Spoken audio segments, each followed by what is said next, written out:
Эмил мырза, биринчиден биздин мониторинг борборуна куш келиңиз.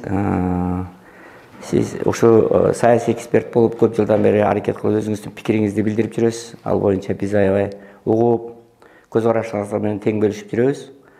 Мына өзүңүз билесиз, алда 4 октябрь 2020-жылы алда чоң саясий кампания, парламенттик шайлоо, жогорку кеңештин депутаттарын шайлоо чукулдап келатат. Ошо шайлоо процесси да өтө быйылкы жылда өтө курч өтчүдөй, башка жылдарга салыштырмалуу, пандемия болуп атканына байланыштуу. Мына ушулга байланыштуу биз бир долбоор иштеп чыгып, ушул чет элдик өлкөлөр, башка өлкөлөр, эл аралык уюмдар, анан тышкы саясий күчтөр Кыргызстандын ички ишине, шайлоосуна, башка процесстерине, президенттик, парламенттик шайлоосуна кийлишпесин деген. Анткени бул мыйзамдардын баары, эл аралык уюмда, эл аралык нормалардын баары ошондой экен. Анан ошого бир монитор, кийлишеби же кийлишип аткабы же аткан жокпу деген бир монитор өткөрөлү деп борбор түздүк. Мына ошо борбордо сиз ушу медиа центрде отурасыз да. Анан ушул боюнча бир көз караштарыңызды мындай кандай деп ойлойсуз? Ушундай көз караш биз ишти баштап атабыз. Ушул боюнча как саясий талдоочу катары көз карашыңыз кандай? Албетте, биринчиден куттуктайм. Чынында бул мониторинг борборун ачуу өтө жакшы идемилге болгон экен. Сиздерге мындай өлкө үчүн өтө маанилүү болуп аткан иш-чарада 2-3 ай бою иштейт экенсиздер. Бул өтө маанилүү нерсе. Жана коомго ушу биздин мамлекетке жаңы лидерлерди, жаңы башкаруучу депутаттардын түзүмүн алып келүүдө менимче эң маанилүү нерсе азыр ошол адилет шайлоо болушу керек, таза калыс болушу керек, жана тиешеси жок биздин эгемен элден сырткары күчтөр жана ой пикирлер, кызыкчылыктар эч нерсени чечпеген, тиеше таасир этпеген шайлоо болуш керек деген өтө маанилүү бир вазифа турат. Ошого бул борбор менимче өз салымын кошо алат, кошуш керек. Албетте бизде тышкы башка мамлекеттердин ар кандай мамлекеттерди дегенде расмий да, расмий эмес да болгон ар кандай таасирлер буга чейин байкалып келген.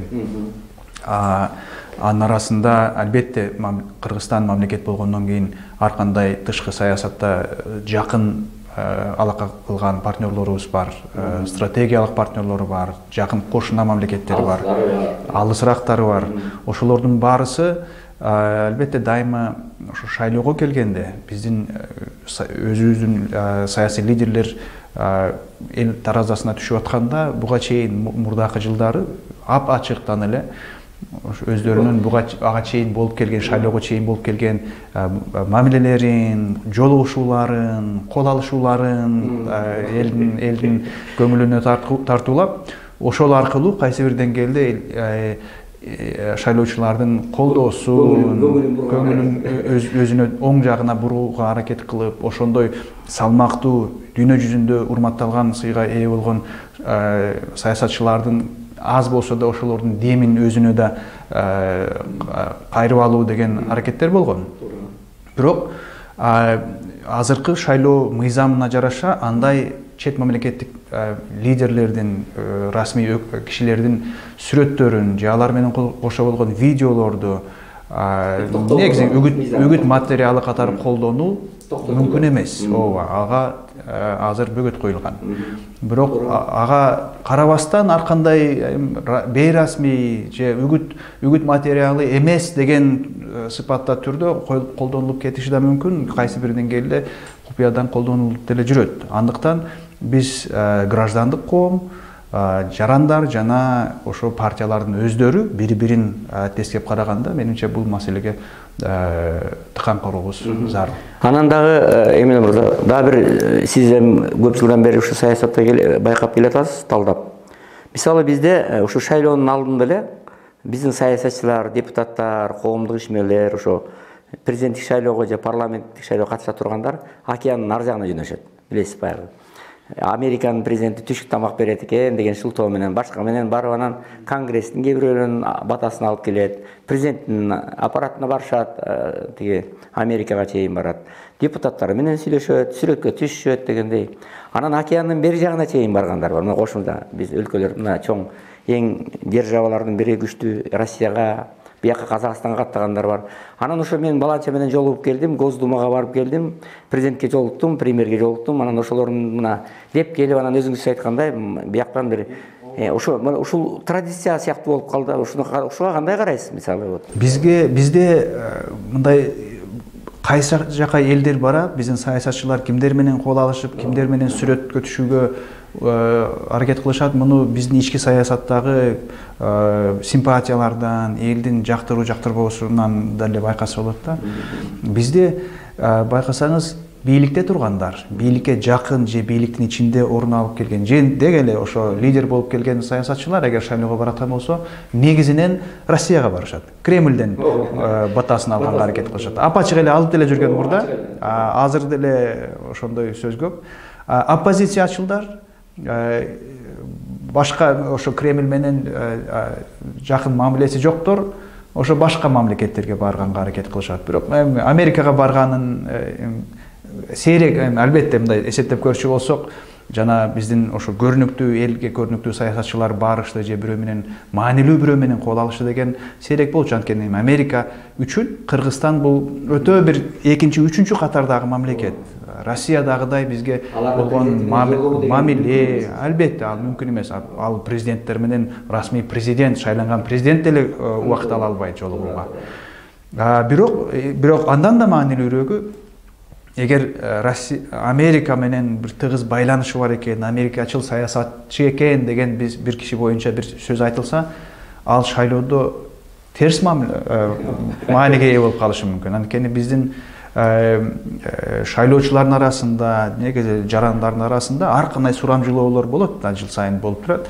Ошолорго караганда симпатияң ар кандай деген суроолор боюнча эң эле бекем жактыруу эмеси, жактыруу жооптору, симпатиялары ошо Россияга болушат. Андан кийин ошо Кытай, Казакстан, жакын өлкөлөр, Америка эң алдыйда калган. Анткени албетте бул деген ошо ар кандай информациялык, маалыматтык бир иштердин, агымдардын бир таасири да негизи. Андыктан албетте Америка барып ошо шайлоонун алдынан колдоо алам дегендер кайсы бир деңгээлде ачык эле рискке барып атышкандар десек де болот. Негизи бул элдердин баарысы түшүнүп эле, саясатчылар деле түшүнүп турат. Бирок бул жерде дагы башка жагын ойлош керек да. Бизде ошол шайлоого баратканда агитация, үгүт материалы катары башка мамлекеттер менен ушундай алака түзүп же бир сүйлөшүүлөргө барганда, бул деген кайсы чынында Кыргыз мамлекетинин, Кыргыз элинин кызыкчылыгы үчүн балта чабылган жокпу? Кандайдыр бир сырдуу, элге ачык айтылбаган сүйлөшүүлөр, убадалар берилип калган жокпу деген маселе туруулат. Анткени албетте кайсы бир чет мамлекет үчүн бир партия же бир президенттик кандидат бирөөлөр жактырылышы мүмкүн. Анткени ага чейинки ошо тажрыйбасында айтылган сөздөрү, мамилелери боюнча ошол бир жакка ыктаган киши болушу мүмкүн. Бирок ал деген бул Кыргызстан үчүн сөзсүз түрдө пайдалуу же жагымдуу дегенге автоматтык түрдө жатпайт да. Муну бул жагын эл өзү таразалап, шайлоо күнү өздөрү тандаш керек болот. Андыктан ошо биз борбордун ачылышы деле ошондон деп ойлойм. Бул деген ошол сырткы таасир, сырткы расмий болобу, бейрасмий болобу күчтөрдүн таасири ошол Кыргыз эгемен элдин шайлоодогу өзүнүн тандоосун ишке ашырууда терс бир таасир этип койбосу. Анан мына өзүңүз билесиз, канча биздин саясатчылар башка өлкөлөргө барбасын, алардын колдоосун таппасын, акыры барып туруп биздин шайлоочулар чечет алардын тагдырын, туурабы? Анан канча алардын барганы кээде пайдасын тийгизет, барганы кайра зыянын тийгизет. Анан дагы бир суроо сизге, вот мына 2010-жылы аттарын айтпай эле коелу, бир партия барды, азыр эми мына катышам деп ал партиянын дайыны жок, катыша албай калды. Ошол эле Россиядан чоң жардам алып келип, ошол мына айрыкча шаардын ичинде чоң депутаттар, бир 25 депутаттын экинчи, үчүнчү орунга жетишти да. Өзүңүз билесиз, эми андан кийин мына ал партиянын дайыны жок азыр. Же болбосо бир кандидатыбыз коңшу Казакстанга чейин жүгүрүп барып, президентине чейин жолугуп, анын зыяны эмнеге тийди? Канча бир ай бою, 2 ай бою пробканын баары болуп, эки өлкөнүн ортосундагы мамиле мурдагы президентибиз аны күчөтүп ийди турап, анан ушунун баардыгы карапайым элдерге тийди. Канчалаган ортодо чек ара жабылып, элдер бар. Ушу боюнча кандай оюңуз? Мына ушундай болуп калабы деген бир коркунуч да бар да. Албетте. ооба.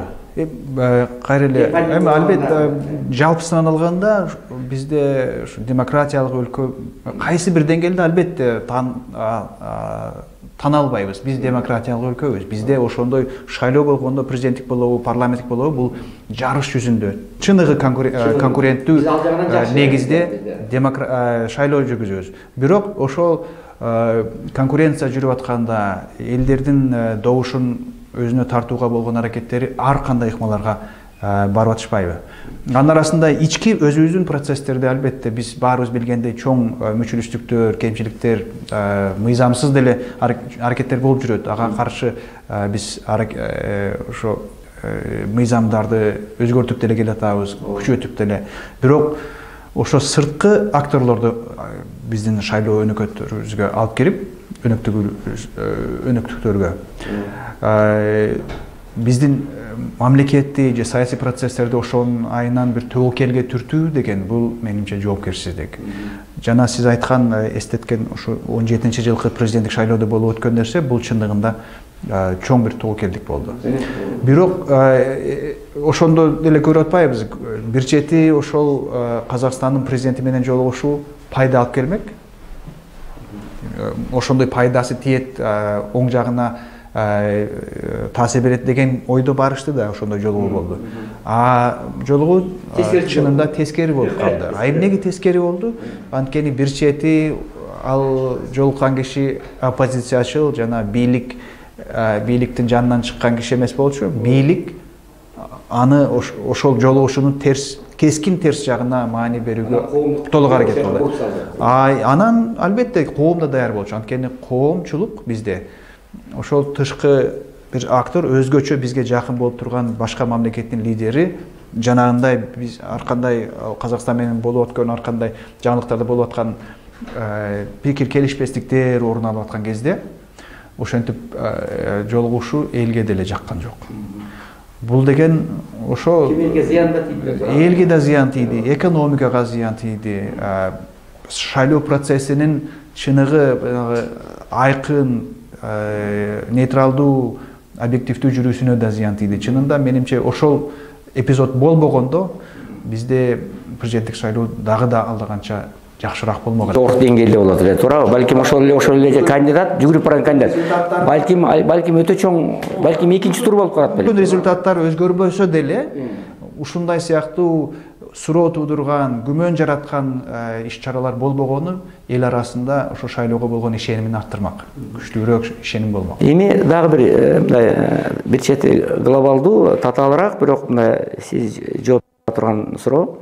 Мисалы, бизде ошол башка чет өлкөлөр, анан эл аралык уюмдар, анан тышкы саясий күчтөр Кыргызстандын ички-ичине киришпесин деп атпайбызбы? Мына өзүңүз билесиз, 90-жылдардан баштап, 91-жылдардан баштап Американын бизде элчилиги ачылды, анан Германиянын ачылды. Ушунда азыр эми элчиликтер аябай көп.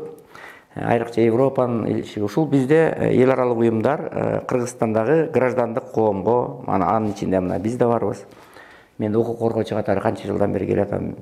Анан ошо бир системдүү жардамдарын берип келет. Адам укугуна, сөз эркиндигине, шайлоо кампаниясына, башка граждандык коомдун өнүгүшүнө. Шайлоо кампаниясына бербейт бирок. Жок, шайлоо кампаниясы эмес. Мен жана өкмөттүк эмес уюмдарга, мисалы, шайлоо кампаниясы дегеним жанагы компьютер, тибу, анан байкоо жүргүзүп, мисалы, туурабы? Мисалы, парламентке, мисалы, жана эмесин залын оңдоп берип атат. Ошондой айтып атам да, парламенттин системный өнүгүшү үчүн. Мына ушуларга бул баягы грантовый жардамдарды берип келди. Туура көп жылдан бери. Мына 90 жылдан баштап эсептесек, азыр 30 жылдан ашуун жардам берип келди. Бирок мен муну укук коргоочу катары, өкмөттүк эмес уюмдун өкүлү катары туура көрөм да. Менимче грант алганын эч зыяны жок. Анткени ал жөн эле бербейт да. Проект жазасың, аны карайт, текшерет, конкурс болот, анан жеңип аласың, анан келип бияка соцфондко төлөйсүң, налог төлөйсүң, адамдарды кызмат абалына аласың. Мунун жакшы жактары бар да. Бирок ошол грант алып келген, берген адамдар азыр уже берген биздин кыздарыбыз, балдарыбыз азыр 40-ка чыгып, 50-ге чыгып, мындай аябай өсүштү, саясатчы болушту, белгилүү болушту. Алардын аттарынын баары азыр жөнөкөй эле саясатчылардан да өтө, туурабы? Бирок алар ошол гранттын эсебинен ушуга чейин жашап келишти, мындайча айтканда. Тамак ичишти, башка кыл дегендей. Өзүлөрүнүн башка жерде иштеген жок. Жакшы нерсе. Бирок ошол адамдар азыр эми шайлоого бир партияга кирип, шайлоого аттанып атышат да. Аттанып атат, эми алар жеңеби, жеңебилби башка маселе. Бирок кандай деп ойлойсуз? Ушуну мындай как саясат талдоочу, анализ кылган, жогорку эмедеги маалыматы бар адам катары кандай пикириңиз? Өтө бул маанилүү суроо. Анткени Кыргызстанда коом арасында көп талкууланган жана кээ бир учурларда ошо саясий эмесине карай, маанисине карай, өңүтүнө карай колдонула калган, көтөрүлө калган же унутта кала калган маселе. Бизде көп өкмөттүк эмес уюмдарды грант жегиштер деген ат да коюп алышканбыз, грант ает деп. Анан жакында эле ар кандай мыйзам демилгелери көтөрүлгөнүнүн себеби жүйөлөрү ошол чет мамлекеттин акчаларын алып, ошолордун буйртмасын аткарып атышат деген. Мен бул жерде чынында муну өтө кылдат жана туура түшүнүшүбүз керек. Коомчулук да өзгөчө ошо коомдук пикирди жараткан массалык медиа каражаттары, журналисттер жана саясатчылар. Биринчиден, ошол гранттарды алып келип жаткан биздин жарандарга, биздин коомдорго гранттарды берип жаткан уюмдар кимдер экенин баарысы белгилүү, купуя эмес, эч кандай секреттүү.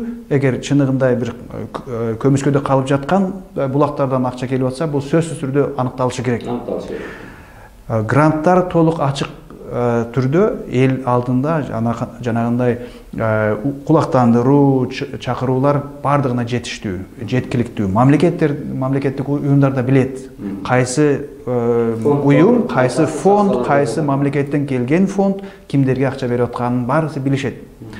Андан сырткары ошол грантты алган уюмдарда толук бойдон финансылык, салыктык жана башка отчетторун регулярдуу түрдө беришет. Жана сиз айткандай салык төлөм, ал баарысын кылышат албетте. Анан эми жеке кишилерди алып карачу болсок, ошол өкмөттүк эмес уюмдарда лидер болуп жүргөн кишилер айлык маянасы канча, же алардын ошо кайсы гранттан канча акча алды дегени, бул менимче бул башка өңүткө, башка немеге майданга кетип калчу суроо. Менимче бул мындай суроо берчү болсок, анда биз дээрлик акча тапкан кишилердин баарысын тескеп чыгышыбыз керек. Мисалы үчүн ошол эле бизнесмендер арак сатып бизнесмен кылган болсо, ошол элдерди ичкизип алкоголизм кылып туруп тапкан акчасы менен баратпайбы шайлоого деген суроо туулуш керек. Же ошол эле мамлекеттин айынан элдин жанынан жана салыктардын четинен акча алып аткан болсо, ошол акчасын үчүн элдин акчасын алып туруп эл жана эми биздин акчабызга шайлоого барат деген да ар кандай жана мааниге ушундай өңүткө буруп кетишибиз мүмкүн да. Бул менимче туура эмес нерсе. Эгер кимде ким бирөө ошо мыйзамсыз түрдө, көмүскө түрдө же суроо туудурган түрдө акча тапкан болсо, ал сөзсүз түрдө айгинелеши керек, иликтениши керек. Тиешелүү бизде органдар да бар. А эгер мыйзам ченем түрдө, мыйзамдын алкагында тапкан акчалары болсо, ал акчасына ал үй алабы, машина алабы же шайлоого коротобу, ал өздөрүнүн иши болуш керек. Мына мен кичине конкреттүүрөөк берейинчи. Эгерде өкмөттүк эмес уюмдар, аларга менин чоң сыйым бар, алар менен байланышып атам, иштеп атам. Сизге как мындай пикириңизди сурап атабыз да. Өкмөттүк эмес уюмдар ушул кезде конкреттүү гранттарды алып айлык алып атат. Ошонун ичинде өзүнүн айлыгы да камтылган, жашы болсо да ушундайга атат. Бирок бизге шайлоо келип калды, 4-октябрда шайлоо. Бирок ошо айлык алып атып, кайрадан бир саясий партияны колдоп, ошонун штабына барып, колдоп же кандидат катары катталып жүрүп атат да. Бир чети грант алганы мыйзамдуу нерсе, бирок экинчи чети уже биздин саясатка кирип атат да. Ошол акчанын эсебинен, грант эсебинен кандайдыр бир деңгээлде болбосо ал катышышы өтө кыйын эле, кандидат болуп катталышы башка. Бирок кыйын эле. Ошон үчүн бул жагын кандай карайсыз? Мен ойлойм да, Кемил мырза, мен ойлойм кичине баягы бул жерде грань болот да, красный точка болот. Красный линиядан ошондой эл аралык уюмдардан грант алып жүргөн биздин өкмөттүк эмес уюмдар красный баягы линиядан өтпөсө деген ой да. өтүп кеткенде кичине анча неприятный болот. Анткени финансируется эмеден батыштан алып атат да. Түшүндүңүз ой да? 4 сентябрдан баштап менимче так ошондой аргументтер келтириле баштайт. Тилекке каршы бизде ар ким атаандаштарга жараша кир мамиле жана дискредитация каралуучу маалымат издей баштайбыз да. Мен кайра эле бирок мен жана айткан жообум менче булга да тиешелүү да. Бул жерде ушу мыйзамга туш келеби, мыйзамдын алкагында иш алып барып жатабы, анда ошол боюнча эле каралыш керек. Эгер мен мисалы бирөө ушу кайсы бир уюмда иштеп, кайсы бир проектини аткарып жаткан болсо, анан кайсы бир партияга жан басса, ал граждандык, ал уюм жетекчиси бир бөлүк, жумушу бир бөлүк. Бирок атуул катары, жаран катары анын бирөөнү тандоосу, бир добуш берүү же ошо үгүт кылуу мүмкүнчүлүктөрү ал калат. Мыйзам эгер андай болбосо, мыйзамга туш келбейчү болсо, анда мыйзам айтмаганы. Ошол сырттан кайсы бир гранттардын негизинде иш алып барып аткан кишилер такыр катышпаш керек деген. Анан экинчи жагы бул эгер ошондой сүрөөнгө алчу болсок бул маселени да, анда мисалы үчүн канчаларган кишилер өзгөчө жаштар көп баратышат азыркы шайлоодо. Алардын өтө көпчүлүгү ар кандай мамлекеттерде билим алып келишкен. Кээ бирлери эми эле жакында келишкен. Мигранттардын көбү ушакта. Мигранттар да келишкен. Тышкы мамлекетте маяны, акча таап издеп жүргөн кишилер келишкен. Же ошол чет мамлекетте окугандар, Германияда болобу, Америкада болобу, ошол мамлекеттердин же ошол мамлекеттердин фонддордун эсебинен стипендия алып, колдоо алып, ошол негизинде окуп келишкендер бар. Аларга да анда суротулуш керек. Силер кече жакында эле тиги мамлекетте иштеп, ошол мамлекеттин университетинде окуп, ошол мамлекеттер силерди каржып келген, эми силер келип бизге мындай болчу болсо, анда жанагындай тайгак жерге түшүп калабыз да, мындан ары андан токтой болгонго мүмкүн болбой калат. Андан ары башка мамлекет кишилерге да. Бирок анда мына азыр өзүңүз айттыңыз, бүт баардык мыйзамдын рамкасына кирсе, ошол иш анда аткарылсын. Мыйзамга кирбесе, анда мыйзам эгер талап кылган болбойт деп. Андай болсо, мисалы мына биздин граждандар Россияга барышты, аянын жарандыгын алышты. Анан азыркы шартка байланыштуу Россияда жумуш жок болгон азыр бияка жүрүшөт. Бирок тилекке каршы ошонун көбү, бир тобу азыр бүт баардык партиялардын шайлоо штабтарында жүрүшөт. Алар Кыргызстандын граждандыгын тапшырган только Россиянын граждандыгы. Буга кандай карайсыз? Мисалы, биз ушул боюнча да азыр эми мүмкүн же сиздердин уюм же жана ички саясий кырдаалды, иммигранттарды ошо мониторинг кылчу уюмдар тагыраак маалымат береттир. Эми баарысы же өтө көп сандагы ушундай граждандыкты биздин Кыргызстан атуулдугун берип салган, тапшырып салган кишилер жүрөт деген маалыматты эгер тактачу болсок, албетте бул суроо туудурушу мүмкүн. Анткени бул жерде биздин мыйзамда бул нерсе так жазылган. Анткени сырткы булактардан акча келбеши керек, сырткы булактардан агитация жүрүбөш керек. Башка өлкөнүн жарандары ошондой институттук иш-чараларга, агитацияларга аралашпашы керек. Ооба. Бирок анан жакында эле ушуга тиешелүү жаңы мыйзам кабыл алынды. Эгер билбейм анын ишке кириши качан жазылды, унутуп калдым, бирок президентте кол коюптур. Мурда кыргыз жараны болуп жүргөн, анан кийин кайсы бир шарттар боюнча башка экинчи жарандыкты алган жарандарга приоритеттик түрдө кайра кыргыз жарандыгын алууга мүмкүнчүлүк берген мыйзам кабыл алынды. Мүмкүн бул мыйзам ишке кирип элек, бирок президент кол койгондон кийин кайсы бир мөөнөттөн кийин кирсе керек, бул ал кол койгон күндөн баштап кириши кыйын мындай мыйзам. Бирок канткенде да ушундай мүмкүнчүлүк бар албетте. Бирок анан дагы бир жагы бар, бул биздин жарандар, ошо мен билгенден көп жарандар башка мамлекеттин жарандыгын алган кезде кыргыз жарандыгын тапшырбагандар да бар. паспортун тапшырган эмес, жана паспорт, эки паспорттун ар жерде бирөөсүн гана колдонот, экинчиси калат колунда. Анткени муну өтө кыйын экен. Ошо ар бир 100 миңдеген же миңдеген кишилердин баарысын көзөмөлдөө кыйын. Андыктан ким билет эми ошол катышып аткан же бир саясий талкууларга кийлигишип аткан кишилер мүмкүн кыргыз жараны деле болуп эсептелиши мүмкүн. Бирок канткенде да албетте чет мамлекеттик жарандар ошо кандидат болууга же эме ошо партиялардын агитация иштерине киришүү менимче бул суроо туудурган. Анан Эмил мырза, мына кечээ сиз дагы маалыматыңыз бар, 23 партия кечээ оюндан чыкты. Да тиешелүү процедураларды аткарылбай калды, 5 миллион сом тиги бу документтеринен туура эмес. Анан бир 15-10 партиянын ортосунда кармаш боло турган болот да туура. Каттоодон бир 15-18 ушундай өтүп калса. 17-18 эми ушундай. Ошондо бирок биз мындай реалдуу баардыгы мындай карап көрсөк 120 орун туурабы? 120 орун мындай байкап анализ кылсак бир 5 же 6 партия эле өтө турган болуп атат да. Анан көп өткөнгө убакыт эме орун жетпейт. Анан ошондо 18 партия болсо ал жакта 13 партия калып атат туура. 10 партиянын айланасында партия утулуп калып атат.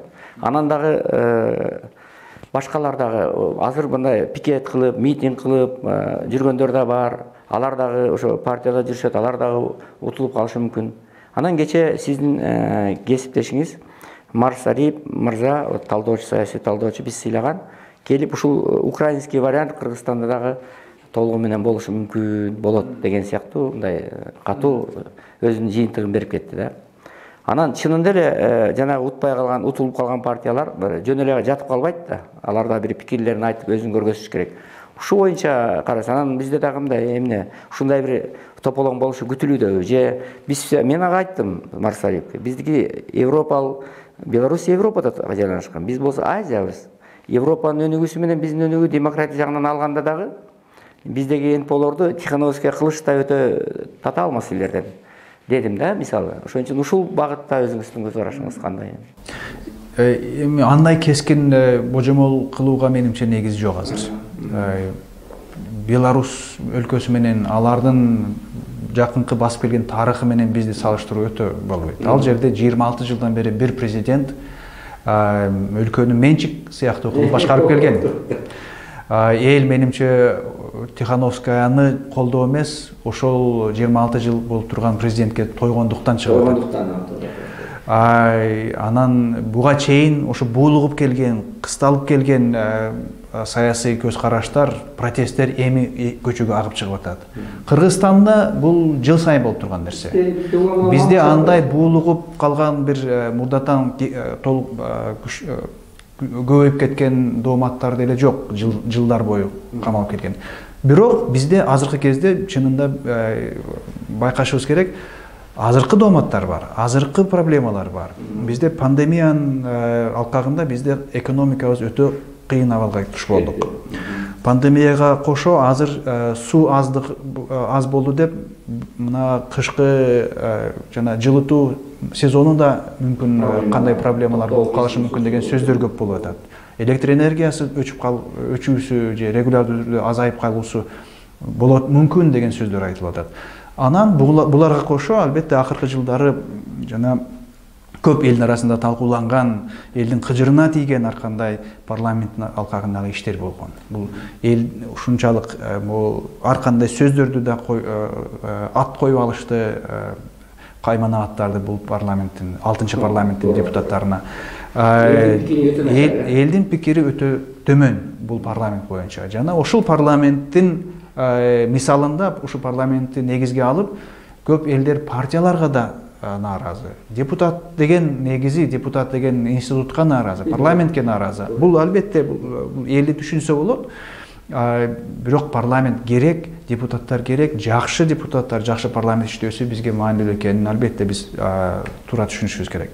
Эми парламенттик шайлоо өткөндөн кийин кандай болушу мүмкүн? Бизде кырдаал курчуп кетеби же начар болуп кетеби? Менимче бул жерде кескин түрдө бир жактуу кылып айтуу кыйын. Буга чейин деле бизде парламенттик шайлоолор болгон. 10-жылы болгон, 15 жыл болгон, 10 жылга караганда 15 жылы дагы да тынчыраак өткөн.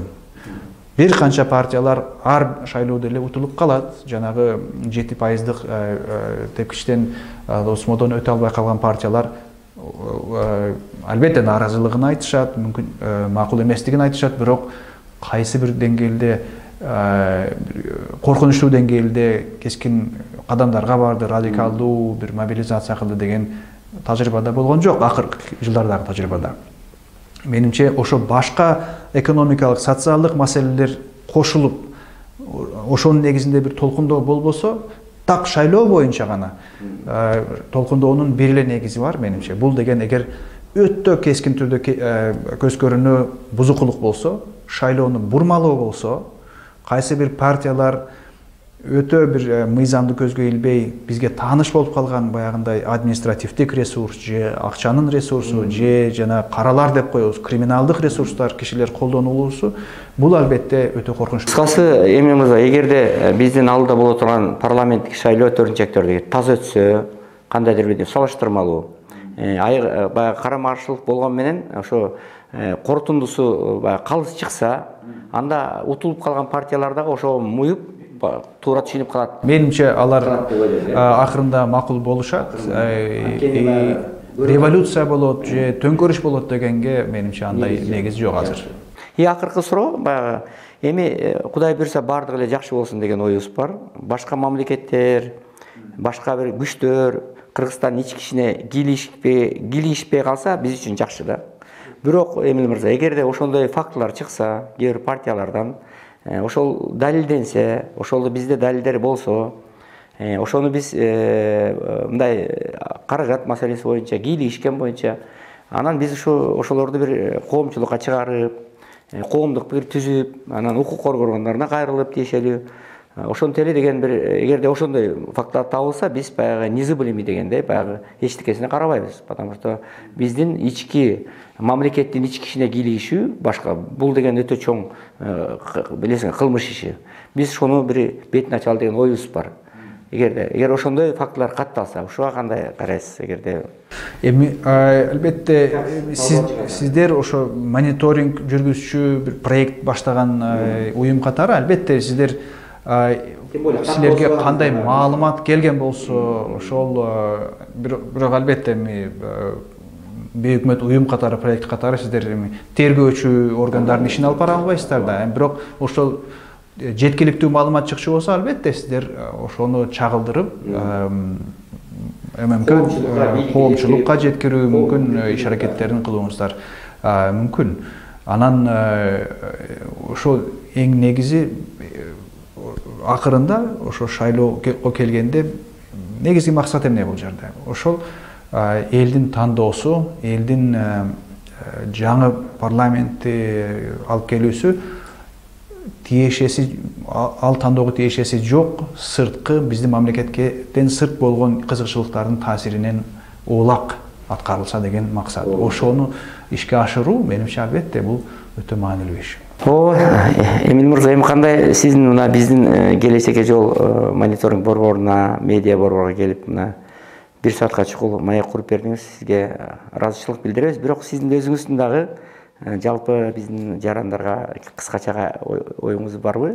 Акыркы сөз дегендей. Эми албетте биз баарыбыз күтүп аткандай, жарандардын арасында көп айтылып жаткандай, азыркы шайлоо менимче өзгөчө бир кескин маалда келип атат. Бизде башкача жыл болуп атат. Коронавирус 20-жыл өзгөчө бир опурталдуу жыл болду. Андыктан жакшы мамлекетте жашайбыз деген максатты биз бекем өзүбүзгө алышыбыз керек. Анткени биз буга чейин көп болгон, өзгөртүш керек, бийлик алмашыш керек, жаңы кишилер келиш керек, же таза кишилер келиш керек деп туруп, шайлоо кезинде, шайлоого келгенде эски эле кишилер келип калып аткан. Албетте бул жерде жалаң эле шайлоочуларды күнөөлөө, ошо сатылдыңар деп бергенде эле туура эмес. Анткени бул жерде институттук, структуралык эмелер бар. Мисалы үчүн жанагы тизме деген проблема болуп атат. Биз канчалык тазалар келсин дебейли, жүз кишиден турган тизменин арасында ар кандай болуп атпайбы деген жеке тандоочу тандай албайбыз өзгөчө бизге жаккан шайлоочуларды кандидаттарды. Бирок канткенде да ошо алар боюнча да эгер кылдат караса ошо жакшыраактарды буга чейин ошондой коррупцияга иленбеген деген эл өзү ишенген мыйзам чыгарылган мамлекет деген эмне экенин жакшыраак түшүнгөн шайлоо кандидаттарды тандоого албетте биздин жарандардын мүмкүнчүлүгү да бар, билими да жетиштүү. Менимче ошого жоопкерчиликтүү мамиле кылып шайлоого баруубуз менимче зарыл болуп турат. Рахмат. Аябай бизге чоң маалыматтарды бердиңиз. Айрыкча жанагы майданга байланыштуу түрдүү пикирлер айтылып атат. Сиздин баягы мындай сабырдуу, эки жакты карап, баягы кет өлчөп бирге истегенде пикириңизге биз ыраазыбыз. Ушу алда боло турган саясий кампаниябыз бир жакшы, сапаттуу өтсүн. Ана өлкөбүз тынч болсун. Улам эле революция, төңкөрүштөр бир боло бергенде, азыр эч кимге, өкмөткө дагы, мамлекетке дагы, коомго дагы, дүйнөлүк коомчулукка да кереги жок мен ойлойм. Мен ойлойм, эгерде сиз сыяктуу адамдар менен туура сүйлөшүп, ушундай жолдорун талкуулап, алдын ала ушундай туура эмес окуяларды алдын алып, ушундай пикирди элге жеткире алсак, сиздердин пикирди, мен ойлойм Кыргызстанда жакшы эле болот. Элдер, шайлоочулар туура чечим кабыл алат деген пикирдебиз. Рахмат сизге. Рахмат сизге да рахмат. Макул.